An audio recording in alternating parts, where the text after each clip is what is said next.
To our monthly live Q&A, always the first Thursday in the month. Let me know if you can hear me well. Just in the chat box, like, hi, can hear you well, Peggy.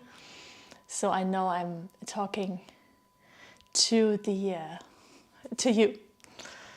I have the live chat open here as well on another device, so I can see what you're saying. So let me know, just a tech check. Can you hear me well? And see me well, obviously.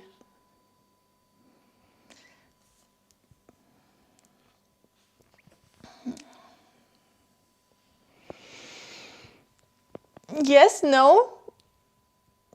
Great! Awesome. There's always a little time delay from asking a question and getting an answer. If at any time this goes inward, because here's the microphone, let me know, right? Like, let me know in the chat box. I have no other idea how to fix this microphone right now. Okay, so welcome. Happy May 2024 to you. I feel honored to spend this time with you, and I want to make this, like, give you the most value that I can possibly give you in these challenging times. Like, I don't know about you, I took a week of holiday. It was more like intense process. Everything happens at once week last week, and I still feel like huge energy shifts, and from super exhausted to ultra energized, like completely shifts and changes. And I would love to hear from you, just as a check-in. How are you? How are you, gut feeler, watching right now? And if you want to share from where you're watching, is interesting as well. I'm right now here in Bulgaria. The sun is just coming out. It was like gloomy all day with a little bit of rain. So more like bathtub weather than doing a live Q&A exercise. Yeah, let me know. I would love to hear from you how you are doing, and if you feel that too, or if it's just me. And hi everybody. It's so nice to see so many of you. Yeah, so there are some challenging moments. Let me just turn off the heater. I'm getting a bit hot now that the sun is coming up.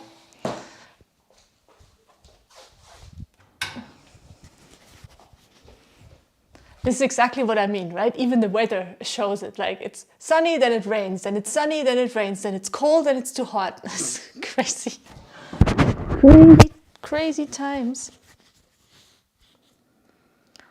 Yeah, in India it must be hot. Yeah. Nice, Basia is doing really well. And thank you also for the feedback. I'm so glad that some of you shared that you had made huge changes in the last months, and the thank yous. I really appreciate the feedback as well. That's a confirmation. Obviously, it's your work, so I'm not going to applaud myself. I'm going to applaud you, because saying it is easier than doing it. So yeah, but thank you for sharing it, and also like sharing it on the live Q&A where other gut feelers read it, and it hopefully inspires them to also trust the process. Okay, I'll keep reading your chat, but while we're doing this, I'm playing with the weather here. Yeah. While we are getting started, I would love to start off, before I come to answering your questions, start off with sharing 3 liver detox secrets. And I say they are secrets. They're actually not that secret, but they're sometimes so out in the obvious that they're forgotten, right? It's all about like buying the biggest supplements, like how can I do this the fastest way possible. So those secrets, they are open secrets, right? They lie around everywhere, but if they're not mentioned explicitly, they might not be helpful. Get a cushion. All right, this month I really need everything really comfortable, and I'm also a little bit slow. So if I don't read your question or don't answer your question, it might be just I've overlooked it, or I'm practicing a little bit self-compassion with me today, role modeling that here for you. with these changes of energy. It's so strong. No idea. Okay. Table Mountain in Cape Town. Yay! Gorgeous sunset. Oh, that's nice to hear. Great. Okay. I want to start with, first of all, the purpose and intention, just making this explicit, of this channel is not me teaching you how to do anything. Like, really not. This is not the intention of the channel. This is also a reason I studied medicine for 4.5 years in university. So Western medicine, genetic, anatomy classes, the whole thing, the whole cortisol, adrenaline, the whole emergency medicine, before studying alternative medicine, just in case people are asking. Also, some of you might be new to the channel. But I do not, and really do not, emphasize studies on this channel. Studies, these kind of, and I always, scientific studies, right? And for two reasons. Scientific always means like we are just like what we know right now, right? Like what we can prove and what we can kind of fix into our box that we have here, right? So science always operates within the current paradigm of humanity, right? It's very, while it has some benefits to it, it also is a little bit retro from my perspective. I'll share with you just in a second how I mean that. And the second reason why I do not support and emphasize a lot of studies, which doesn't mean that I do not ever read them, is because of who paid for that study.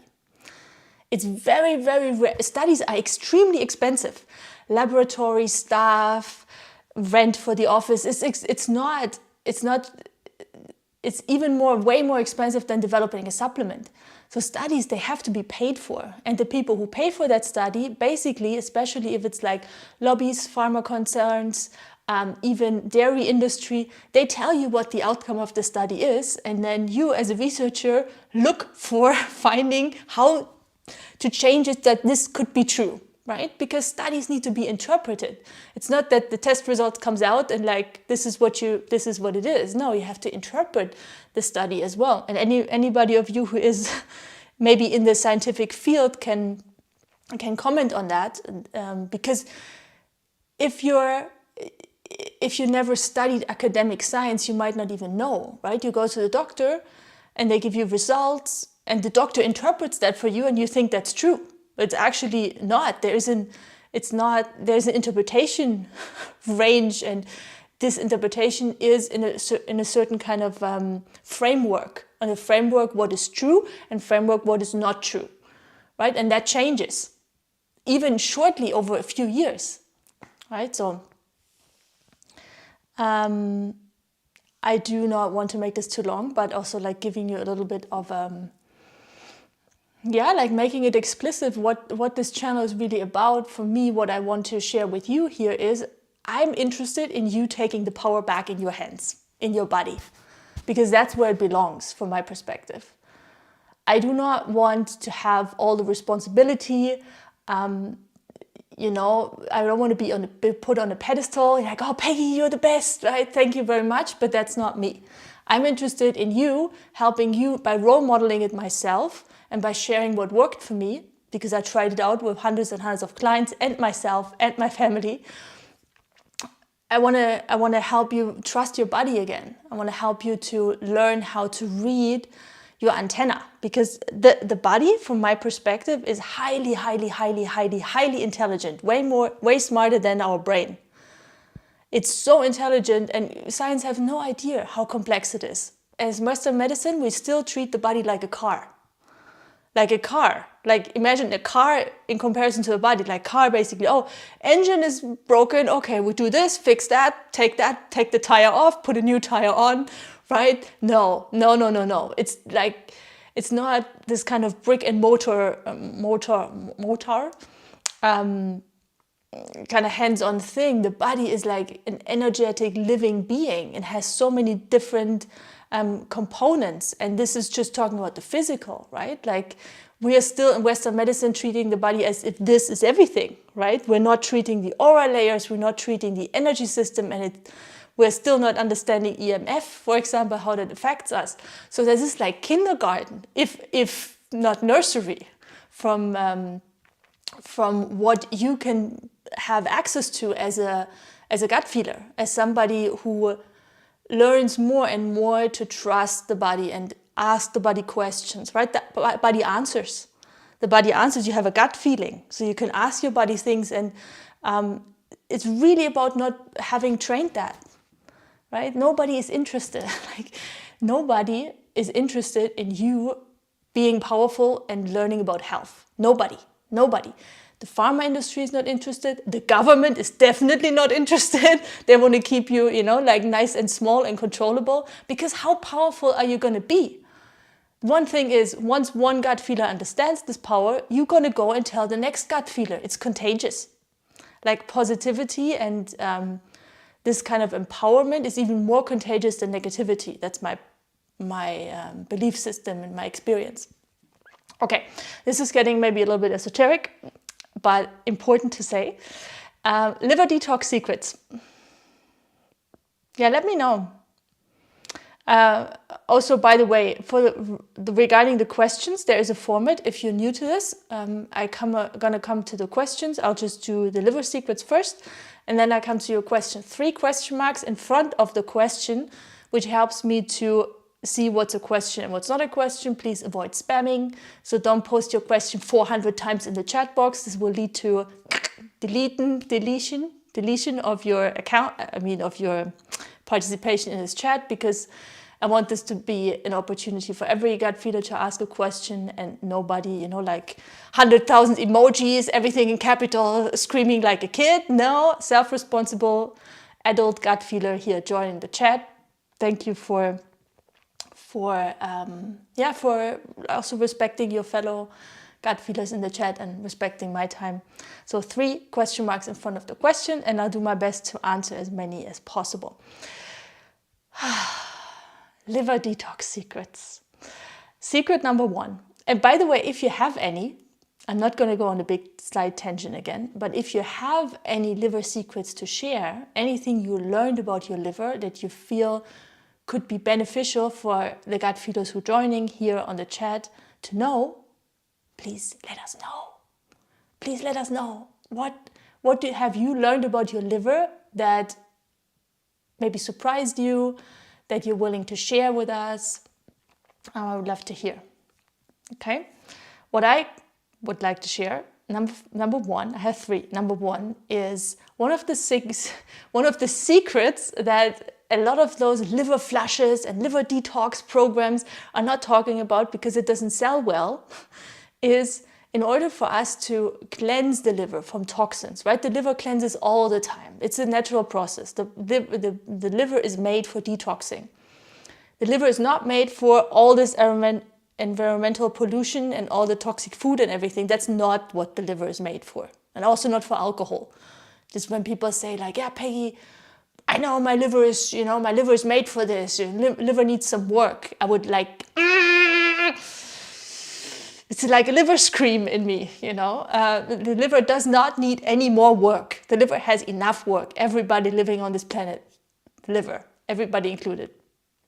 So for detoxing and cleansing the liver, secret number 1 is extremely boring. Not sexy, it doesn't sell well, is time. You need time. Time, consistency, patience, all this unsexy, boring stuff.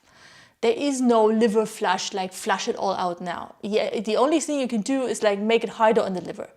The more you push, the more the liver goes into shock and releasing all the toxins. And here's the liver, by the way. I'm not showing my breasts. The liver here in the right rib cage under the bra line for the ladies.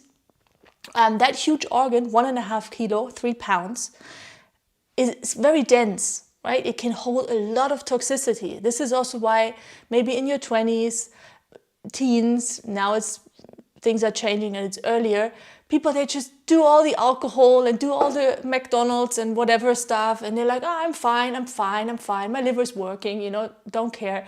That doesn't mean your liver is fine. It just means it hasn't sponged up and overloaded itself yet, so you have symptoms. Because the moment you have any symptoms, fatigue, nausea, bloating, digestive issues, energy dips, the moment you have those issues, it's like you've reached the tip of the iceberg. It's the same thing when you start a liver detox and you feel like better. After a little bit of detox phase, you feel better and you feel like, oh, now I can have the red wine and I can do the greasy food. No. Because the liver, just because the liver doesn't scream, doesn't mean the liver is completely cleansed and happy. That's another thing, right? So everything, the liver time is really slow. It's very slow. The recovery is slow, and the build up and the building up toxicity in the liver is slow, which in the detox phase is a good thing, because imagine that the liver holds like so much toxins, protecting your brain, your nervous system, your inner organs, protecting it from this toxic waste, sponges it up here in cells, usually in fat cells. This is why we have fatty liver in the first place, because fat cells are the most stable cells in the body. So it creates a fat cell, puts the toxin in there, and it stores them there. Now, human brain comes, that's from the liver flush. We should flush out the liver, castor oil, and what else? Oil pulling and salt water flush. And I'm like, total shock for the liver, more stress for the whole body. And you don't want to, and the body doesn't do it because you would die, flush out all the toxins you have in your liver at one go. This is like lethal, goodbye. Because detoxing is just as intense and taxing on the body as it is to get the toxins in. Because how do the toxins get out? When they're going out, they're still toxic, right? The mercury and the medication residues and the pesticides and all the artificial sugars and whatever God not we have in the liver there. Okay, so time is a big one. Let me just go into the chat in case there's anything not clear. Okay, it looks like questions are coming. Yeah, I'm by the way, I'm applauding you guys. Also, like the gut feeders in the chat who are supporting each other, helping each other out. This is exactly the intention also of doing the live Q&As. It's like, while I might be mentioning information that is not relevant to you or you heard already, go in the chat and see if you can help somebody, or if you can get some other good inspiration from another gut feeder, right? I'm just a gut feeder like you, maybe with a little bit more medical background, a bit more experience because of the work I do, but I don't know everything, right? I don't know what's best for your body. I only make suggestions and share what worked for me. Number 2, this is actually a quiz, and the first person in the chat box who knows, I don't know what we're going to do with it. I'll clap for you. What's the one thing that is worse than alcohol and fried foods for the liver? The one thing. There's one thing, and I do think we all have it. It's happening to all of us. What's it? Ooh, we have a winner. Who said it first? Yes. You're all right. That's pretty good. Yeah. The one that I'm talking about, that I was referring to, can you hear me? The one I was referring to, OM369, what a funny YouTube name, has mentioned it first. It is stress. Stress. Which is it's a good thing and a bad thing to know that, right? A good thing is you're likely not going to invest more into pharma industry, buying all these expensive supplements, or supplement industry, trying to fix your liver. And you have, on the good side, you have something that you can actually work on. Because stress is very personal, it's very subjective. And there's a lot of things that you can do that doesn't even cost you money. Right? Time is one thing, like creating more time for yourself, And maybe instead of buying that house or that car or that new technical appliance or whatever we spend time on, or the cigarettes, or going out with friends, which is nice, but go into nature instead. Instead of investing time for that, time, money, resources for that, going into, hey, maybe I can do, for example, my best friend here, he's now, at this time right now, he's doing an aerial yoga class. He's Dutch, 55, an ex-teacher. He's like super nice guy. And he, with all these women, it's just a women thing. He hangs there like a Batman in these yoga swings. I went there last time with him. And it's so relaxing for him, right? Because in this yoga swing, you balance the nervous system as well. It's like being back in the womb, being surrounded by all this liquid, and you're has a direct impact on the parasympathicals, activates the parasympathicals, and then you do all the stretching and the meridians get activated, the cortisol goes down, the stress hormones go down. So and it's fun, it's a social thing, right? You laugh, one falls out a little bit, the other one looks funny, they take pictures of each other. It's kind of you can combine like having the community aspect with doing something for your stress.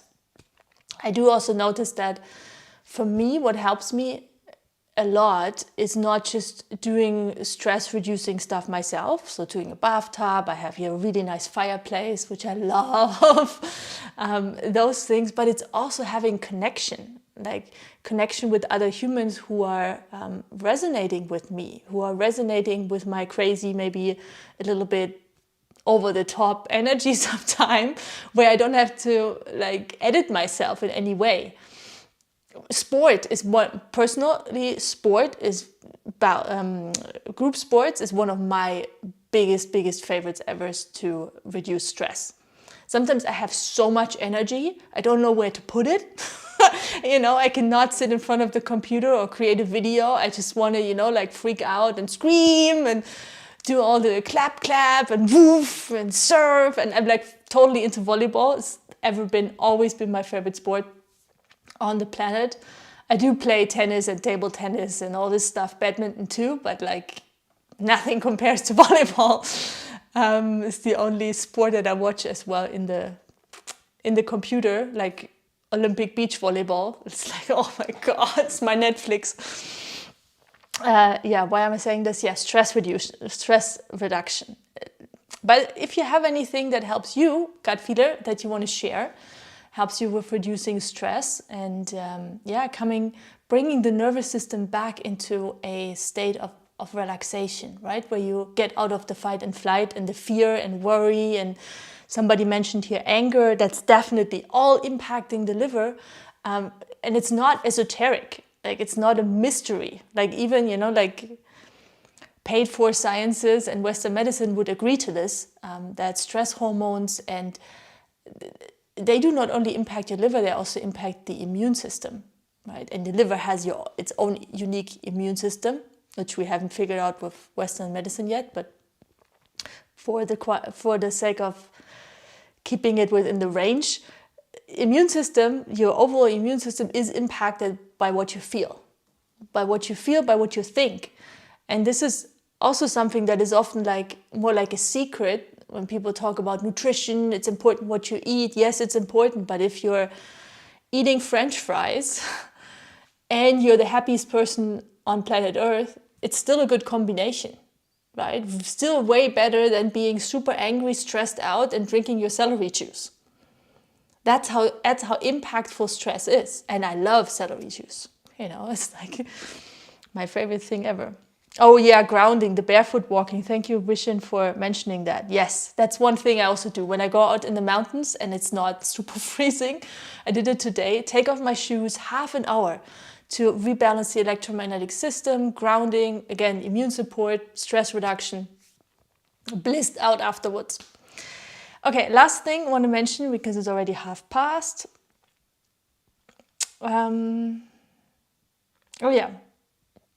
So where to start? Where to start if you want to cleanse your liver?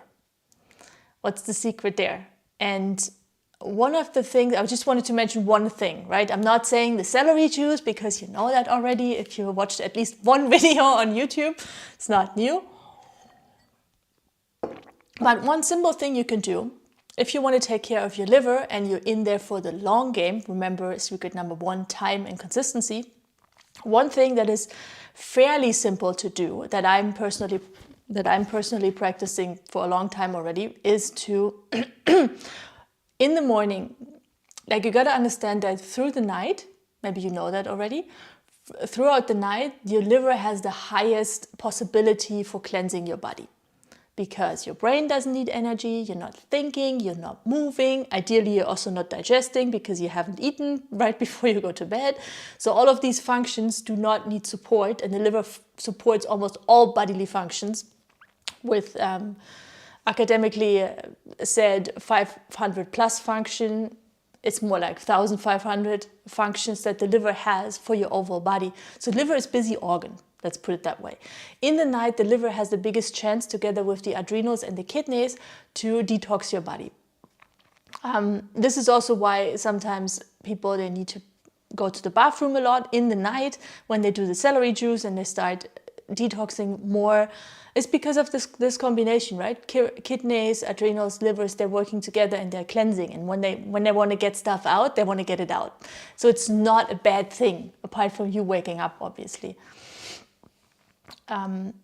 What I want to say, like one thing you can do, so you want to prolong or can prolong this liver cleansing phase beyond just the morning breakfast, right? Because when you start eating, and especially if you start eating foods that are harder on the liver, where the liver needs more effort, which are high fat and high protein foods, but especially high fat foods. Most high protein foods are high fat foods as well. Right? There is no lean meat or anything like that.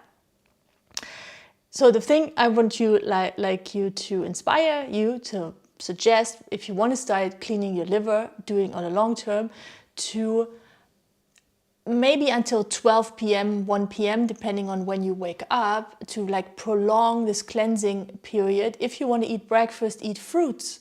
Eat nutrient dense, like lots of vitamins, lots of mineral, and calorie low foods, which are usually whole foods like fruits and vegetables, basically. Tomatoes, papaya, ripe bananas, apples, cucumbers, melons, all of this stuff that you can eat. So even if you don't want to eat a lot of sweet foods, you can still eat cucumbers, right? Cucumber, botanically a fruit. Tomato, botanically a fruit. Lots of mineral salts, lots of vitamins, which actually then supports the liver in the later stages of detoxing, supports the liver to get those toxins out. Because for the liver, in order for the liver to detox, it needs resources, and those resources often come from minerals and vitamins. So that's what I'm recommending. Eating low fat, or better, no fat in the morning, and high nutrient dense, natural water rich fruits. Also grapes are great. Whatever you can get your hand on, whatever your gut feeling tells you to eat. I do recommend mono diet, especially if you are challenged with your digestive system. It's just the easiest to digest. And you can alternate different days, right? Maybe you have a banana day, ripe banana day, and then a melon day, and a grape day, and then after 12 p.m., 1 p.m., you can introduce more fattier foods, talking seeds, nuts, avocados, whatever you want to eat there. Does that make sense? Those are my 3 secrets. And also, if you haven't shared yet, I would love to hear your liver detox secret, if you have one. Even if you think it's so obvious and it's not, everybody knows that, just share it anyway. Because what my experience is, what you think is, what I myself think is obvious, is maybe not obvious for Rob Love or the Odd Family or Melanie or Tamili Shun in UK or Ami Supertube, like we never know what could support somebody else. So don't hold back, gut feel a friend. And I hope this was valuable in any way to you, or even just affirming can also be valuable. And now I would love to go into your questions. Let's see, lighting is still okay. Do we need light now?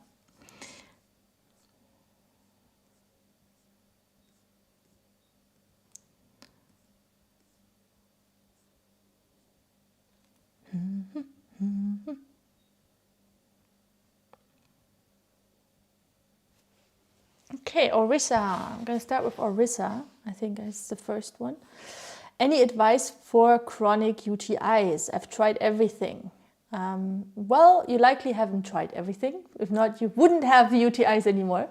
Not saying you have not put work in. I have a dedicated video called UTI. If you just put into gut feelings, into YouTube, gut feelings, UTI, you will see a dedicated video on what you can do, like emergency support as well. Emergency support, not hospital emergency support, but like getting out of the chronic UTI stage and the pain and the cramping. Just for now, one of the easiest things to do, and I really don't know why not every doctor tells you that. I do know though, because pharma industry doesn't want that. Way better to keep you in pain, unfortunately. One of the easiest things for UTI you can do is overdose vitamin C. Natural, good vitamin C. Not the white ascorbic acid BS, words. Not that, but like natural vitamin C. Go crazy on the oranges. Like mono diet oranges, even a day orange fasting is great. Vitamin C, natural vitamin C. Lots of nutrients that are combined with that vitamin C. Vitamin A, vitamin K, vitamin C, all this combination, they work the best. And you have the natural water, so the drinking works way better than just drinking lots of water, which they usually say, right? The good thing with why I'm recommending this, just so you understand how it works, UTI is usually an infection. It's usually streptococcus, persistent strain of streptococcus. So antibiotics, just goodbye, they don't help. And you may have figured that out already after some rounds of antibiotics. I'm not sure if you have taken any, but that's usually what's recommended. Oh, gosh, this pullover and this microphone are not friends. So how that works is vitamin C is excreted if it's too much for the body. If the body can't use it, it's excreted through the urinary tract. Good thing, because it goes into the bladder.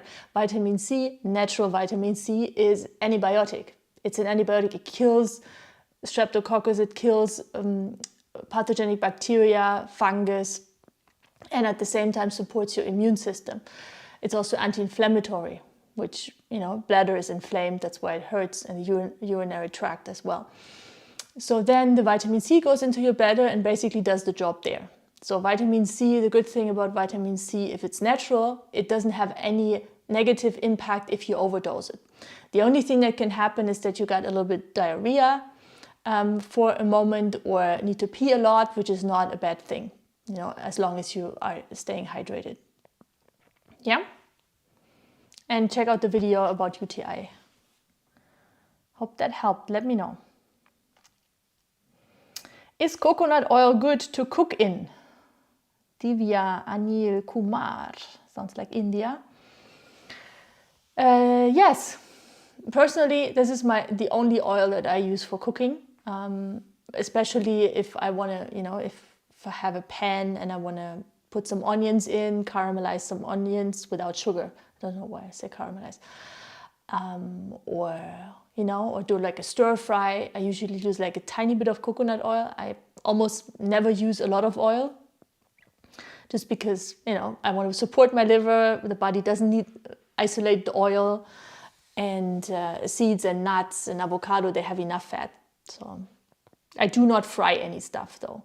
But if I would fry stuff, which I do not recommend because we're talking about liver health here, I would use coconut oil. I would not use sunflower, any other oil. I would use coconut oil.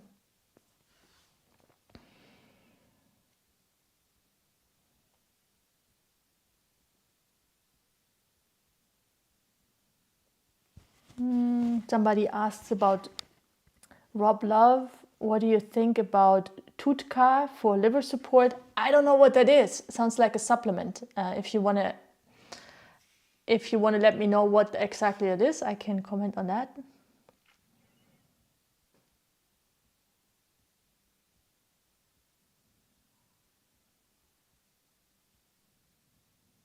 I'm going to check if there's anything first related to liver, because we're talking about liver here from your questions.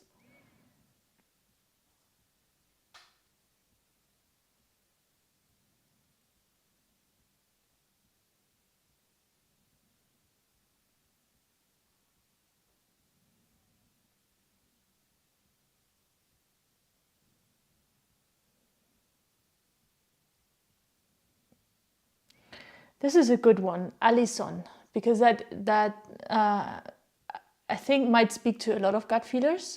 Let me turn on the lights here, it's getting a little bit gloomy.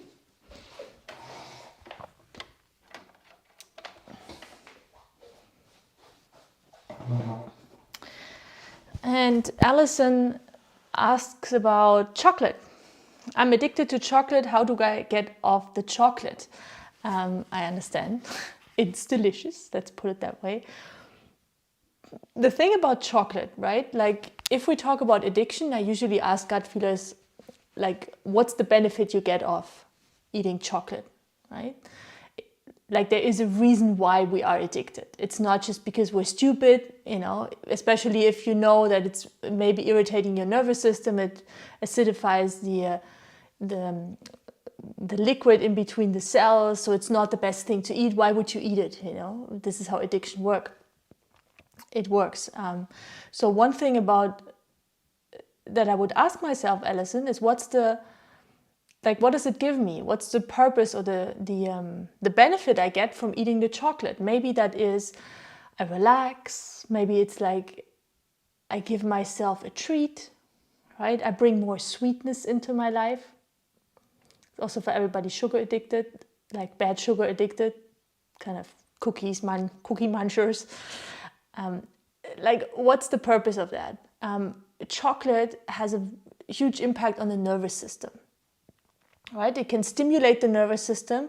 It can also relax the nervous system for a while before it goes back into stimulating the nervous system. So there is it's a very strong chemical component, the caffeine and the theobromine in the chocolate. I do have a video on chocolate alternatives. I would recommend that to watch. So you maybe help your brain understand a little bit more what's about the cacao, right? It's not, I do not say 100% bad. You know, if you're heroin addicted, hopefully nobody is here on the channel, but if you're heroin addicted and you can have like chocolate as an intermediate, they tried it out in a few tests to help heroin addicted people, like obviously not in the acute stage, but like later on, and they weaned off with chocolate, right? Like as a pleasure giver. That's a great thing, right? Chocolate way better than heroin for the body. But okay, let me just see. Here, yeah, Melanie, thank you for saying that. Right, carob powder, for example, is a better alternative. It's still acidifying for the body, but it's not like nowhere near, right? It has a caramelly smell. It's even sweet by itself. It's not bitter like chocolate. You can do all kinds of stuff with it, even bake cookies. Then also Amir Supertube mentions, you know, honey and fruits, best form of sugar. So that as a substitute, you know, and then really, what was your name? Where have you? Alison. Really tuning into what's the benefit, why am I doing this? Instead of just like hitting yourself like, oh, I shouldn't drink the alcohol, I shouldn't eat the chocolate, I shouldn't. That doesn't help. You know, it doesn't help children, it doesn't help us for parenting ourselves. It's more about understanding the benefit and the motivation why you do it, like auto-compassion, self-compassion. And being kind, you know, gentle to yourself. It's challenging times. Sometimes that chocolate is just, you know, like what maybe helps us from going nuts, going crazy. It might be because of stress. You're so stressed, you don't have any other alternatives. It's also about practicing those other states, like these kind of substitutes before you get into acute chocolate addiction phase, right? Do you have alternatives laid out? maybe write them down on a page, like put it somewhere next to the chocolate store where you usually put your chocolate reserves, and put it out there. Hey, I could do this, I could do walk, I could do a 5-minute dance. And maybe you do these things before and you say like, hey, I don't have to stop the chocolate, I'll just do this before and then check in if I still want the chocolate after I did that. Right? So easy approach. Okay.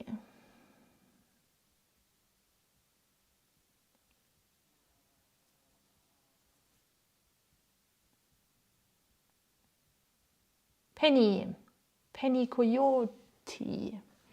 Is best to focus on 7-day detox, then return to nourishing liver diet? Well, Penny, it depends on what that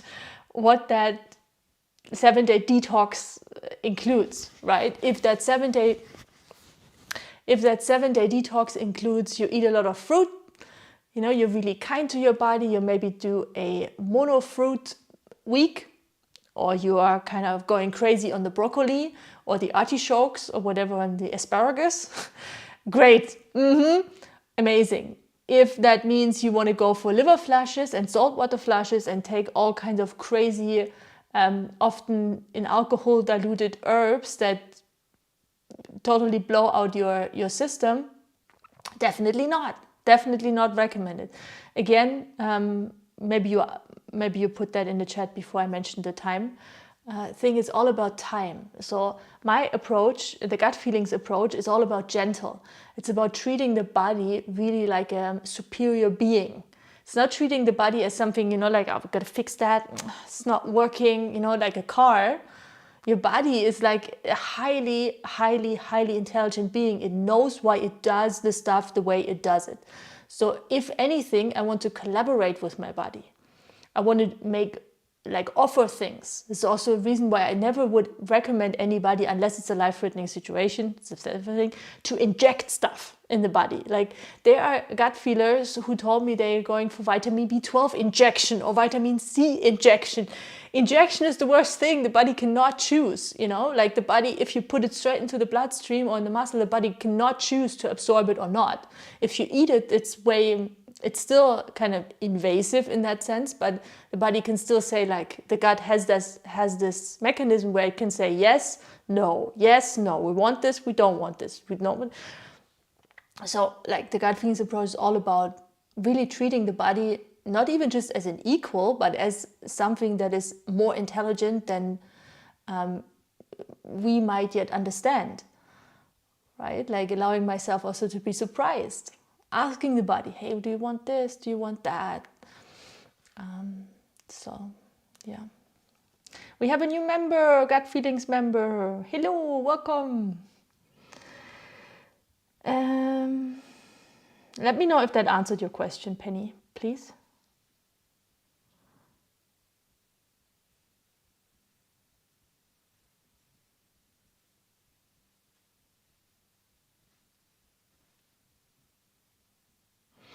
Marco E. Chong, how does this relate to gallbladder cleanses flushes? Often hear this mentioned in combination with liver cleanses, olive oil shots, etc. to clear gallstones. It's the same message as for your liver. Liver, gallbladder, all connected. I have, I think, at least 2 videos, one on gallstones, how to save your gallbladder, and one video what to do if you already decided to lose your gallbladder or had gallbladder surgery. I would recommend those 2 videos. One of the best things, again, stress reduction. Also, like, if you eat the wrong supplements, that can actually cause gallstones, right? Like heavy calcium supplements can add one extra ingredient to the sludge that is there in your gallbladder, which then can lead to like getting the perfect baking ingredients for making gallstones, right? Because just having toxins in the gallbladder is not enough to bake like the gallstone cookie, so to say, or just medication. Yeah. So another one is like cranberry juice. Fresh pressed cranberry juice or cranberries in general are amazing food for the gallbladder. But there's so many things you can do. I recommend to watch the video. Just gut feelings, gallbladder, and stuff should show up. When you see my face, click on it. See my face, click on it. Okay, a few more. Okay, I already answered a question from you.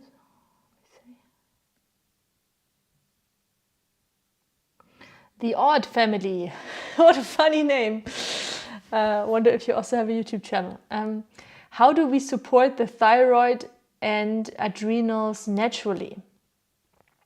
Well, as we're talking about the liver here as well, one way to support all three of them, and you know the answer already because we talked about it, it's as simple, not really simple, it just sounds simple, is to reduce stress. All of these three organs, the adrenals, the liver, and the thyroid, they are very, very sensitive to stress. But from those three, the thyroid, the thyroid is the most sensitive. Like it's such a sensitive organ, right? It's like in the middle. It's also the fifth chakra. It's all about expression, right? Allowing yourself to. It's a manifestation in the human design. It's a manifestation chakra, right? Connecting the head, which is looking a little bit separate from the rest of the body, right? Extremities, and then you have the head, and there you're in between. The bridge, so to say, is the thyroid, which is also interesting, right? If you look a little bit into going beyond like the organ function as we've been told it, the more on the energetic level, the bridge, right, between the thoughts and the feelings, the senses. So there's a lot more in that, what you can do to heal that naturally, but stress affects the thyroid the most. Like it's very vulnerable to stress. That's why so many people have hypothyroidism, hyperthyroidism, what's called ADHD. You know, I was also diagnosed with that as a child.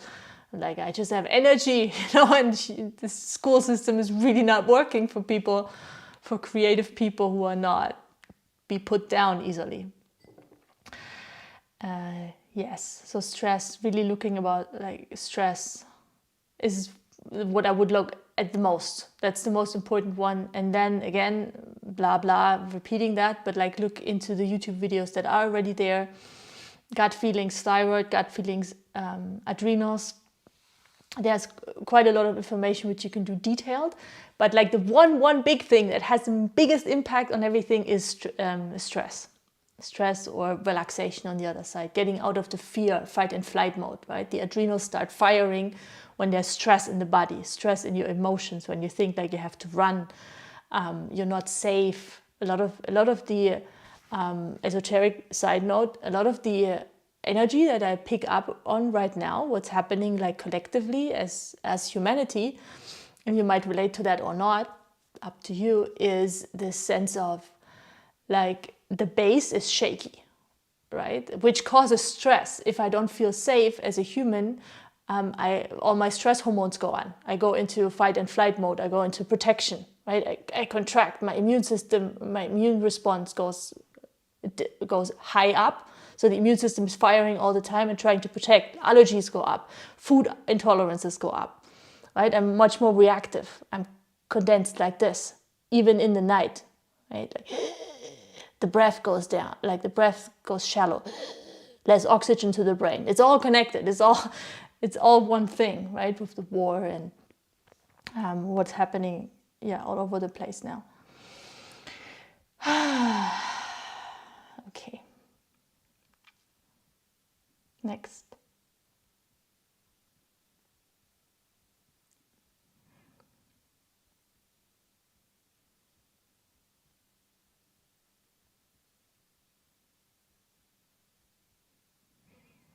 Beans. It's just a side note. It's not really about. It's not about the liver, but anything about nasal polyps, resources to lower inflammation. Nasal polyps. Well, there are a few different like approaches to that. The approach that I like to take, I first go into, hey, what can I do to support the sinus, right? And then again, look at the videos that I have on sinus relief, like how to really be able to breathe. Here there are acupressure points that you can use. These are here, that I sound a little bit funny.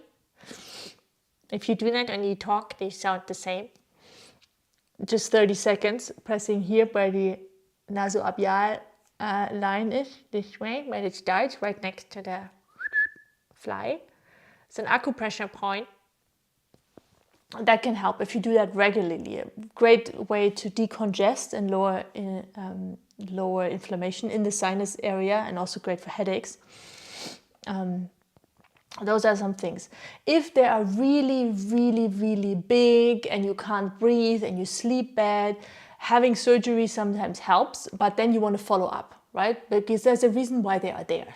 They didn't just, oh, right, hi, I'm a polyp, I want to be in your nose. No, it's not like that, right? There is a reason why they are there, and like going to that root cause, finding out where that nasal polyp comes from, and it often comes from inflammation, it comes from overload, the system is stressed, maybe there is a constant source of toxins really close in your home, in your work environment, like looking into these things. Do you live next to a golf course? Do people spray the lawn all the time? Then you need to like have more detox protocols in line to help your body deal with that, or ideally move somewhere here to the forest if you can, or closer to nature if you can. So like going into root cause mode, and if it's really acute, then having surgery is can be temporary relief. But yeah, and look for the sinus relief video, please. Okay, let's do this.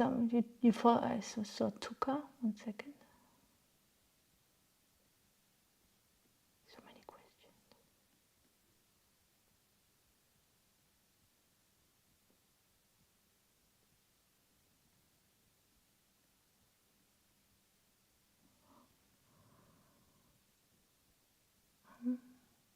Thank you for your patience.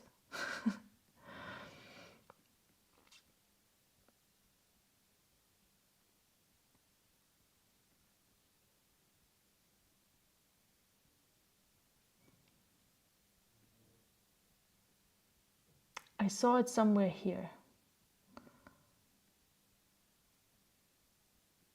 There was a question about, here, wait. Tuka is considered a purified bile salt, sometimes with milk thistle taken as a supplement. Yeah, the follow-up from Rob Love. We had that question before. He asked if that is a good thing. Tutka. I do not recommend purified bile salts. I love milk thistle if it's a clean supplement. It doesn't have any toxic fillers. Purified bile salt, definitely not. Definitely not. That's like goes into the liver flush area. Your liver, your gallbladder can produce bile salts. It's not necessary to supply bile salts at all. Your liver can produce them, not your gallbladder. I do not recommend that. That can irritate the whole, like, the liver knows what it's doing, right? Even if it's overburdened, it still has, it still knows what it's doing. So things like these HDL supplements, right, for the stomach acid, bile salts, all of these things go contra the functions of the body that the body knows how to do.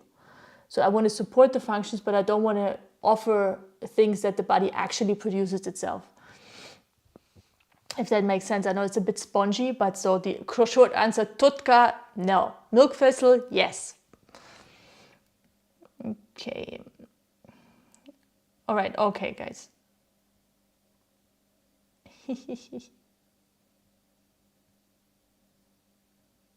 Oh yeah, I wanna end this now with, I'm just reading Penny Coyote's comment with the video you're recommending, or the movie, the Earthing movie. I saw this too. I think it's a while ago, where a guy healed his most diseased liver. He had the liver cut out, part of it, and then he discovered barefoot walking and recovered. The liver can recover, like more, I think it was 90%, 70, minimum 70, up to 90% of the liver tissue can recover. So you like and that's one of the that we know now, right? Like I do not believe into things cannot recover just because science said it so, because 5 years later it can. But that's what we already know from the science department, that the liver can generate most of its tissue, even if it has been cut out. So, which is kind of yay! Okay, guys, this was intense for me today with you. I thank you for your presence. I thank you for being here, for engaging in the chat box. Even if I have not answered your questions, your personal question, I still appreciate you being here. I hope you got something from it. I hope to see you next week, next month, sorry. Careful what I'm saying here, next month. So the idea is to do the first Thursday in the month, so the first Thursday in June. And yes, thank you for your presence. I wish you a beautiful day in this challenging time. Continue healing. Let's do it together. And remember, please, that I do believe that we can all heal ourselves. Like the most powerful healing source is ourselves, and the body is not against us, but just doing its best all the time. Many blessings. See you soon. Bye.